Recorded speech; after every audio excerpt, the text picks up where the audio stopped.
आणि यानंतर पुढची बातमी आहे परभणीतून. सध्या राज्यामध्ये पेपरफुटीचं सत्र पाहायला मिळतंय आणि आता अशातच नर्सिंगचा पेपर फुटल्याची सध्याची माहिती आहे ती समोर आलेली आहे. इंदिरा गांधी ANM नर्सिंग स्कूलमध्ये महाराष्ट्र राज्य शुश्रूषा परावैद्यक शिक्षण मंडळाची परीक्षा सुरू होती. यावेळी 20 ऑगस्टला GNMच्या प्रथम वर्षाचा पेपर सुरू झाल्यानंतर सकाळी 10:29 परीक्षा पर्यवेक्षिका राखी चव्हाण यांनी व्हॉट्सअपद्वारे बहीण राणी चव्हाणला प्रश्नपत्रिका पाठवल्याचा आरोप आहे. केंद्र निरीक्षक विश्वजित मठपती यांनी तपासणी केल्यानंतर हा सगळा प्रकार उघडकीस आला.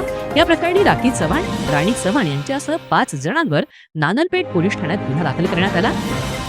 4 जणांना न्यायालयानं जामीन दिला असून दिलीप बोरकर यांना कोर्टामध्ये हजर केलं जाणार आहे.